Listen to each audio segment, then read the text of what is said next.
Em Istambul, António Guterres acompanhou as inspeções de um carregamento de cereais ucranianos e pediu o regresso dos cereais e fertilizantes russos aos mercados. Forças russas dizem ter abatido o drone sobre a sede da frota do Mar Negro em Sevastopol, na península da Crimeia. Trabalhadores dos transportes em greve no Reino Unido, sindicatos exigem aumentos salariais para fazer face à inflação. A Grécia saiu este sábado da situação de vigilância reforçada imposta pela Comissão Europeia na sequência do pedido de ajuda financeira de 2010. O secretário-geral das Nações Unidas chegou a Istambul este sábado para acompanhar as inspeções de um carregamento de cereais ucranianos.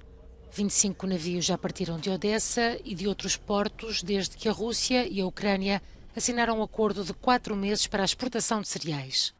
Os navios também transportam outros produtos alimentares como trigo, milho e óleo de girassol. Estive no porto de Odessa e vi em primeira mão o carregamento de uma carga de trigo num navio. Fiquei muito emocionado ao ver o trigo encher o porão do navio. Foi um carregamento de esperança para muitos em todo o mundo. Estamos no início de um processo muito mais longo, mas já demonstraram o potencial deste acordo crítico para o mundo. No final de julho, a Rússia e a Ucrânia assinaram acordos separados mas idênticos com a Turquia e as Nações Unidas para desbloquear a exportação de cereais bloqueados nos portos ucranianos. O acordo permite a segurança de rotas ferroviárias para a Polónia e Roménia e marítimas pelo Mar Negro com destino ao Mediterrâneo. Em Istambul, Guterres pediu o desbloqueio das exportações de alimentos e fertilizantes da Rússia que não foram abrangidos nas sanções internacionais. As forças russas terão derrubado um drone que sobrevoava sobre a sede da frota do Mar Negro em Sevastopol, na península da Crimeia. A informação foi avançada este sábado pelo governador russo designado para a cidade, Mikhail Razvozaev, numa publicação na rede social russa Telegram. Não terá havido danos ou vítimas e Sevastopol mantém-se sob o controle de Moscovo, assegurou o governador. Esta é a segunda vez que a sede da frota russa do Mar Negro é alvo de um ataque de drones em menos de um mês. Segundo as forças ocupantes, a 31 de julho, 6 pessoas ficaram feridas quando um drone carregado com explosivos atingiu as instalações. Entretanto, o Ministério Russo da Defesa anunciou este sábado ter neutralizado 20 alegados mercenários dos Estados Unidos da América durante um ataque aéreo de alta precisão levado a cabo pelas forças aeroespaciais russas perto de Andrivka, na região de Kharkiv, no leste da Ucrânia. De acordo com o Kremlin, terão morrido mais 80 combatentes ucranianos. Em Kiev, ultimam-se os preparativos para as celebrações do Dia da Independência do país. Este ano, no dia 24 de agosto, a capital ucraniana não terá as habituais paradas militares. Pelas ruas desfilará equipamento militar russo destruído.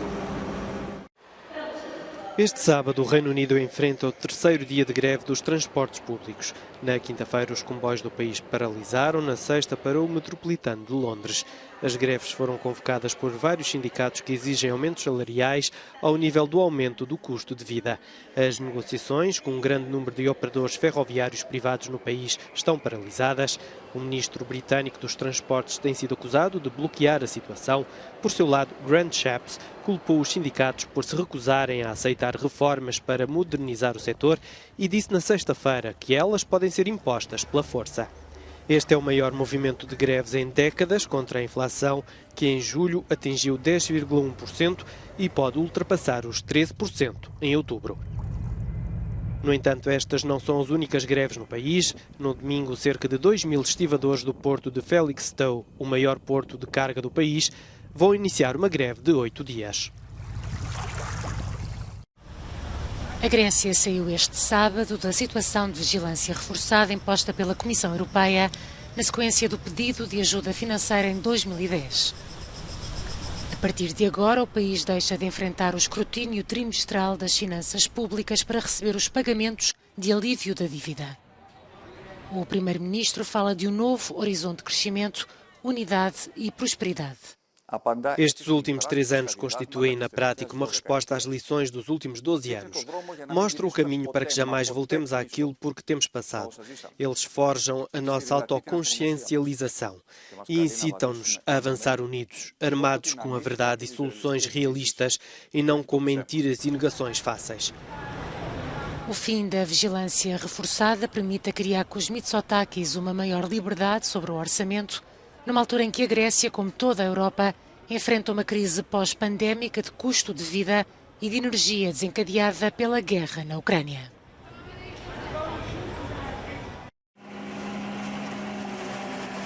Depois das tempestades, as limpezas na zona ocidental da Áustria, no Val do Reno. Os bombeiros não tiveram descanso nas últimas horas, tendo respondido a mais de 1.500 ocorrências por causa de inundações, quedas de árvores ou deslizamentos de terras. De acordo com os meteorologistas, entre sexta-feira e sábado, a precipitação naquela zona atingiu números nunca antes registados. Na aldeia de Ulford, no centro da localidade, foi inundado depois dos rios terem galgado as margens. Um importante troço da autoestrada do Val do Reno esteve fechado durante horas, causando grandes engarrafamentos.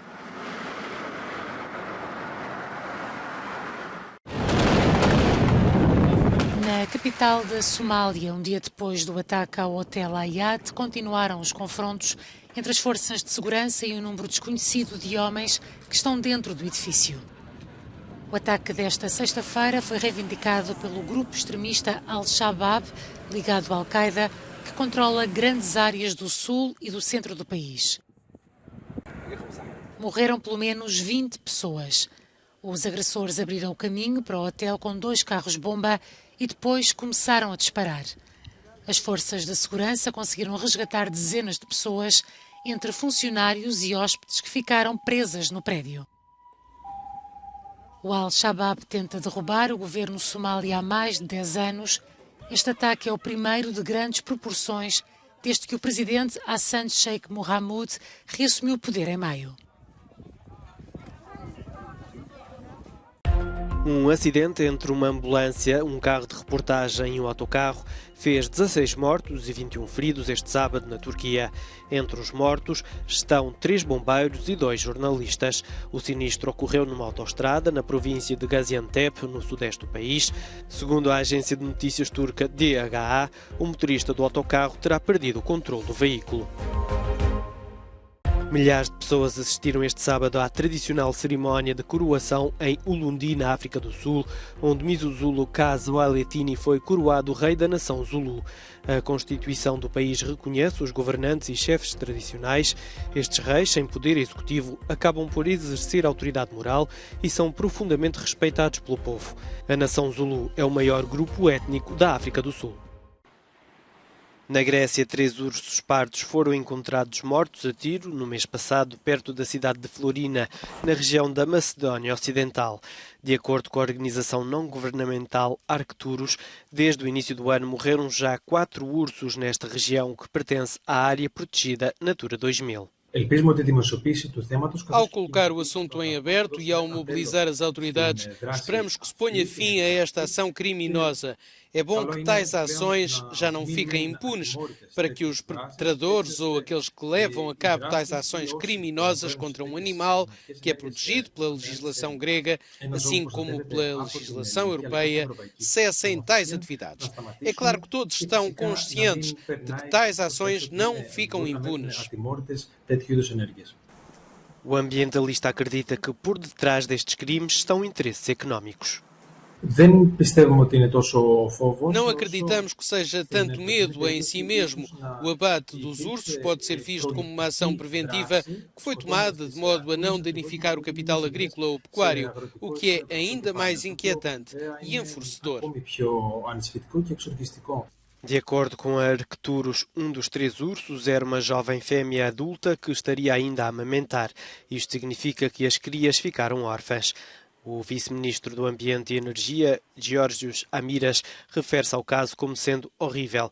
Os serviços do Ministério estão em cooperação direta com a polícia grega para resolver os casos. Diz ainda que será feito tudo para se proteger a população de mamíferos, sempre em cooperação com a Arcturus. Está a ser implementado no país o projeto LifeBear Smart Corridors, com o objetivo de fortalecer as populações dos ursos castanhos europeus através do desenvolvimento de corredores de coexistência.